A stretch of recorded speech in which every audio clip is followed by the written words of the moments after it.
ท็อปไลน์ทีวีร่วมกับท็อปไลน์มิวสิกไดมอนด์สตูดิโอเสนอวัฒนธรรมของคนอีสาน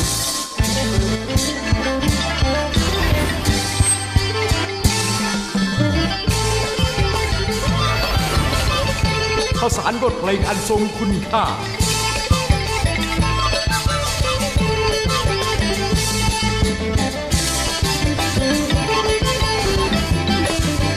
เสนอรายการโอละนออีสาน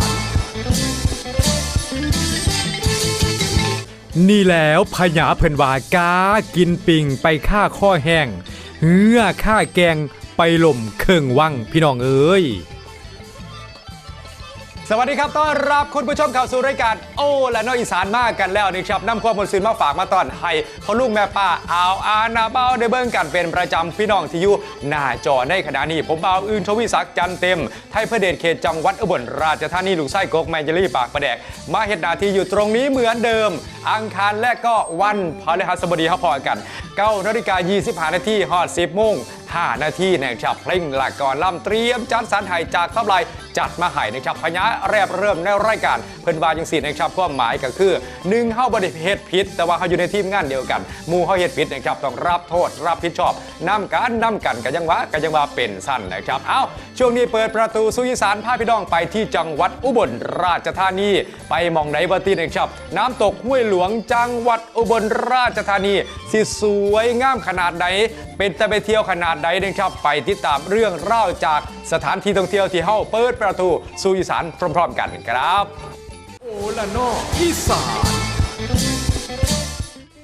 ช่วงเปิดประตูสู่อีสานมื้อนี้พาพี่น้องไปลงบันได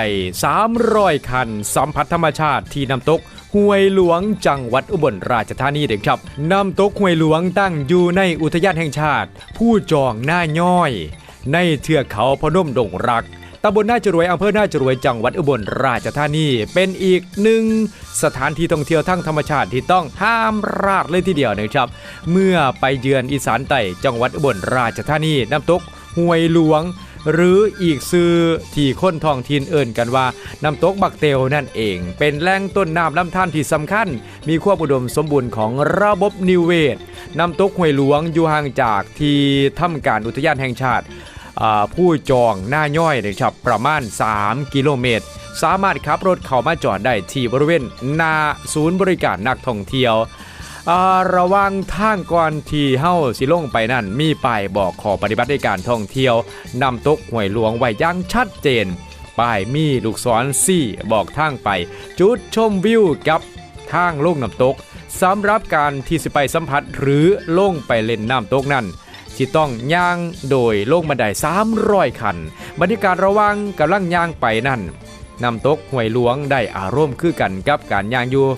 กลางป่าดงดิบชื้นเลยทีเดียวนะครับเมื่อใกล้ถึงน้ำตกบริเวณบันไดสิค่อนข้างที่สิเปียกควรใส่ความระมัดระวังในการลงมันมืนว่าสันทอไปนะครับโดยน้ำตกมีขนาดใหญ่และก็สูงประมาณ30 เมตรซึ่งแบ่งเป็น3สั้นบริเวณด้านล่างเป็นแอ่งน้ำขนาดน้อยใสสะอาดสามารถลงเล่นน้ำได้นะครับมีหาดทรายขาวที่มีความรู้สึกคล้ายๆกับทะเลอีกน้ำบอกได้เลยว่าต้องมาลองสัมผัสด้วยตัวท่านเองจักเทื่อหนึ่งนะครับน้ำตกห้วยหลวงเปิดให้บริการทุกมื้อตั้งแต่เวลา 8:30 นถึง 4 โมงแล้งครึ่งนะครับเอาสอบถามรายละเอียดเพิ่มเติมที่045-411-515ถึง 6นะครับโอละนออีสานเป็นจะได้งามบ่ได้ครับนานละอยากไปบ่เอาบ่ยากตัวผมบอกเบอร์โทรเรียบร้อยกันแล้วแต่ว่าช่วงนี้นะครับเข้าสิว่าจวดกันงานเพลงงานกระล่ำเตรียมไว้ให้พี่ให้น้องได้เบิ่งได้ชมกันเอาพร้อมแล้วไปติดตามรับชมเชิญครับ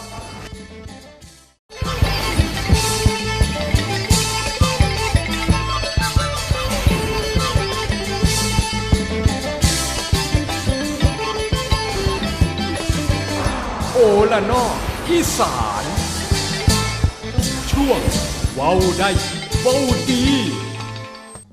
หลายคนบอกว่าอยากเบิ่งช่วงนี้แหละครับภาษาอีสานบรรยายคำเบาได้เบาดีแน่นอนเฮาเตรียมความหมายและก็เตรียมคำที่เสียมาบอกมาเก่าเว้าสู้พี่ๆน้องๆได้รับทราบกันผู้เกิดไม่ยรุ่นคราวนี้หมายฟ้ามมาจากไหนบัตีหนึ่งครับเห็นโจงโจงเห็นโจงโจงอยู่ในเพลงหยังอยู่ในเพลงของผู้ใดของปล่อยฝ่ายมาไล่พรกับงานเพลงวอนย่านาคีปู่ศรีสุโธนะครับความหมายและคำว่าเห็นจงโจงว่าจะไหนอยู่มองไหนเนี่ยเอาไปติดตามรับชมตัวอย่างมันก่อนและคอยมาถอดความหมายน้ำกันเชิญครับอุ้ยเดนางอุ้ยเดนางเห็นจงโจงจงโจงกลางลำน้ำโขงพญานาคไงขึ้นลอยคอบุหลายจังพอพัดนุ่นน้อยบ่เห็นคนตื่นเต้นตาหยุดลายเดจากมันคืออีหยังละสากันจันจนคำว่าเห็นโจงโจงก็หมายถึงว่ามองเห็นกับตาตัวเองอย่างชัดเจนอยู่ในก่อนล่ำของปล่อยฝ่ายนะครับเพิ่นบอกว่าว่อนยาหน้าขี้ผู้ศรีสุโธบุญผ้าวาสนาของคนเฮามันต่างกันผู้มีบุญมีผ้าวาสนาก็ได้เห็นเพิ่นผู้บ่มีบุญผ้าวาสนาก็บ่ได้เห็นนี่แหละครับเพิ่นถึงบอกว่าเฮ็ดบุญสิหลายๆก็แล้วกันหาลาบ่ต้องให้ผมมาบอกดอกพี่น้องก็ฮู้อยู่แล้วว่าซั่นต่อไปนะครับเฮ็ดบุญเฮ็ดทานมันมีความสุขสันตัวหน้าซื่นตาบานนั่นแหละครับคือความหมายของคำว่าเห็นโจงโจงรับทราบและเข้าใจตรงกันเรียบร้อยกันแล้วหลายคนบอกว่างานเพลงงานกอลัมน์ทั้งรายการที่เปิดให้พี่น้องได้รับชมกันนี่เฮ็ดจังได๋บ้านข่อยสิเอามาใส่โทรศัพท์ข่อยเป็นเสียงรอสายเอาบ่ยากตัวทาโทรศัพท์ของพี่ๆน้องๆทุกท่านเป็นระบบ AIS กะดอกจัน789000959ถ้าเป็นระบบ D-Tag กะดอกจัน888ถ้าเป็นระบบทูมูฟกะเลข24ตัวซ้ำนี่แหละครับงานเพลงของศิลปินคุณภาพจากท็อปไลน์อยู่ในโทรศัพท์ของพี่ๆน้องๆทุกท่านแน่นอนไปติดตามรับชมงานเพลงงานกอลัมน์ที่เตรียมไว้ละบาดนี้ก็ได้เริ่มต้นจากบัวพันธ์ทั้งโสกับสดน้ำชัยเพิ่นบอกว่าขั้นโสดให้โพสหาเด้อพูดน่ะคนรุ่นใหม่สมัยใหม่เป็นอย่างสั่นตามด้วยดอกแค่ท็อปไลน์บอกว่าศาลาคนเมา2งานเพลงสาวนี้เชิญครับ